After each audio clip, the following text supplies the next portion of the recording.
안녕하세요. 속풀이 짬뽕 알뜰 세트입니다. 평창 올림픽 때 팀킴이 활약을 하면서 우리나라 컬링에 대한 관심도가 굉장히 높았던 시절이 있었는데요. 2018년 JTBC에선 굉장히 충격적인 뉴스가 나오게 됩니다. 컬링의 심판을 선발하는 과정에서 문제가 있었다는 뉴스였는데요. 컬링 1급 심판관을 뽑는 승급 심사에 대표팀 감독도 지원을 했는데 지원자 11명 명단에는 면접관의 이름도 들어있었다고 합니다. 그 면접관은 다른 지원자 들의 면접자 자격으로 평가를 하다가 자기 차례가 되자 지원자 자리로 옮겨와서 시험을 치렀다고 하는데요. 결국 평균 94.3점이란 높은 점수로 1등을 해 합격을 했다고 합니다. 이런 폭로 이후 취재가 시작되자 문체부에서는 심사 과정에 중대한 하자가 있었다며 심사 결과를 무효로 하고 합격자의 자격을 박탈하라는 통보를 했다고 합니다. 우리나라 스포츠계의 단면을 보여주는 촌극 같은 느낌인데 이번엔 이렇게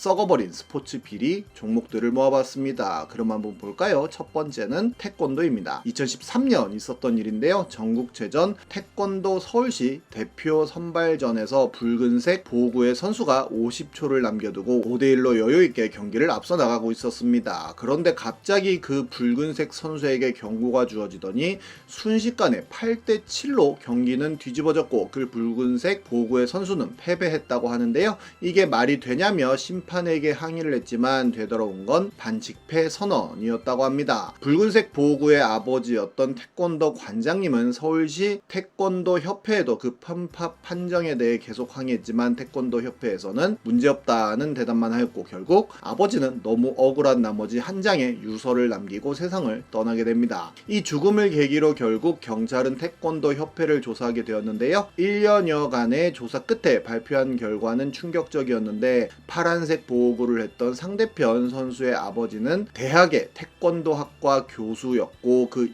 교수라는 사람이 자신의 후배에게 승부 조작을 청탁했으며 협회 임원이었던 후배는 기술심의회 의장에게, 기술심의회 의장은 심판위원장에게, 심판위원장은 심판에게 승부 조작을 명령하였고 장기판의 말이었던 심판이 그렇게 무리수를 둬가면서 승부 조작을 했던 것으로 드러나게 됩니다. 이 모든 과정이 3시간 만에 벌어졌다고도 하는데요. 이 청탁과 조작이 사실로 드러나자 태권도 협회에서는 관행이었다라는 이야기와 함께 나름 당시 상황에 대한 분석과 징계에도 들어가게 됩니다. 그리고 해당 경기 판정 심판을 제명하는 꼬리 자르기 같은 징계만 내렸다고 하네요. 결국 당시 빨간 보호구를 했던 피해자 학생과 태권도계 전 임원이 인터뷰를 하게 됐는데 그 선수는 이후로도 태권도를 계속하고는 있지만 상담 치료를 많이 받고 있다며 아버지가 지인분들에게 이 상황이 이상하다고 하면 주위 분들은 네가 더 힘이 있었으면 아들이 그렇게 졌겠냐라는 이야기도 했다고 합니다. 그리고 심판이 소신을 가지고 승부 조작 거부를 하는 순간 한마디로 왕따를 당해 더 이상 심판을 볼 수 없다는 이야기를 태권도계 전 임원이 했고 보통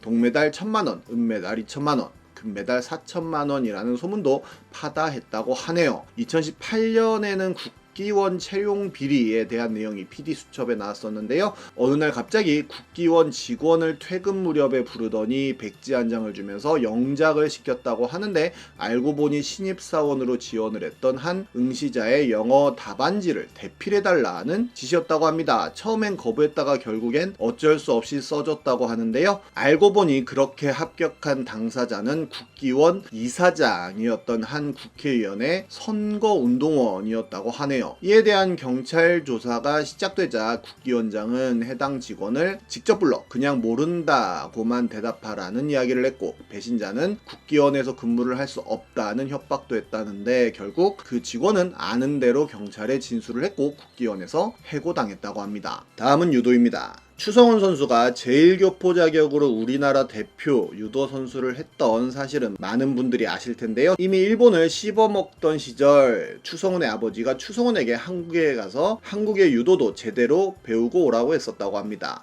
그렇게 그는 98년 부산시청팀에 입단하여 엄청난 훈련을 소화했었다고 하는데요. 그리고 그는 한국 대표로 꾸준히 출전해 우승을 하는 등 기량을 선보입니다. 여러 선수권 대회에서 일본을 꺾고 금메달을 따는 등 최강 최강자의 모습을 보였었는데 오히려 국내 대회에서는 자꾸 용인대 출신의 다른 선수들에게 석연찮은 판정으로 패배를 당하여 국가대표가 될 수 없었고, 이때 추성훈은 바꿔야 된다며 말을 해도 안 된다면서 귀화해서 일본에서 유도해야지 라는 생각을 갖게 되었다고 합니다. 그리고 일본 대표가 되어 부산 아시안게임에서 우리나라를 상대로 금메달을 따는 모습을 보여줍니다. 그리고는 나중에 무릎팍도사에 나와서 실력이 있어도 안 됐었다며 파벌 때문이라는 이야기를 했었는데요. 이번 올림픽에서 금메달을 땄던 안세영 선수가 인터뷰를 통해 소신 발언을 하면서 88 올림픽에서 유도 금메달리스트가 되었던 김재엽 선수가 폭로했던 용인대 카르텔이 다시 조명되었던 적도 있었는데, 그는 매불쇼에 출연해 그가 경험했던 이야기들을 풀어나갔었습니다. 그는 국대 선발전에서 용인대 출신에게 자꾸 판정패를 당하자 결국 그 용인대 선수의 팔을 부러뜨리면서 국대가 될 수 있었고, 그렇게 금메달리스트가 되었다고도 하는데요. 이후 지도자가 되어 애틀랜타 올림픽 유도 국대 최종 선발전에서 그가 지도했던 제자인 윤동식 선수가 용인대의 조인철 선수에게 0대3으로 판정패 당했는데, 윤동식 선수는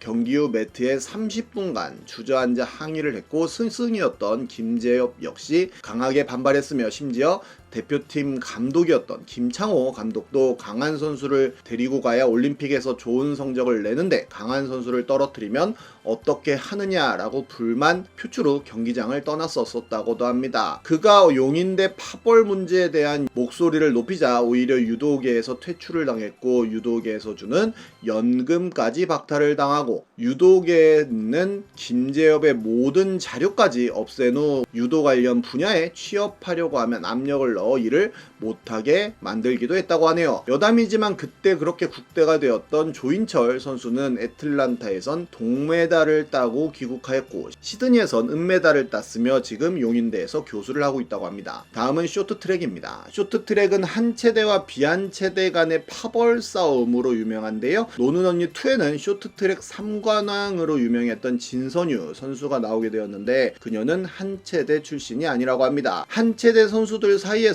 중국 선수에게는 저도 진선유 선수에겐 지지 말라는 이야기가 돌았을 정도라는데요. 당시 다른 선수들과 같은 팀임에도 선수촌에서 다른 층을 썼으며 연습조차도 한 체대 선수들만 따로 해 비한 체대 선수들은 따로 연습했다고도 합니다. 이 파벌 싸움을 여러모로 보여줬던 케이스가 바로 황대헌 선수인데요. 임효준은 평창에서 금메달을 땄던 스타였는데, 이후 한 체대 출신인 황대헌인 비한 체대인 임효준을 강제 추행으로 신고하면서 임효준은 약 2년여간의 법정 공방 끝에 결국 무죄를 받아내게 됩니다. 그 기간 동안 어차피 한국에서는 방법이 없다고 판단하고는 중국으로 귀화를 하여 중국 국대 린샤오쥐인이 되는데요. 여러가지 월드컵에 출전해 엄청난 금메달을 싹쓸이 하고 있기도 합니다. 이보다 더 시각적으로 노골적인 파벌 싸움을 보여줬던 사건이 올해 세계 선수권에 있었는데요. 한 체대가 아닌 단국대학교를 나온 박지원 선수를 너무 티나게 막았었던 건데, 2023년 결승에서 선두에 있던 박지원을 무리하게 추월하다 함께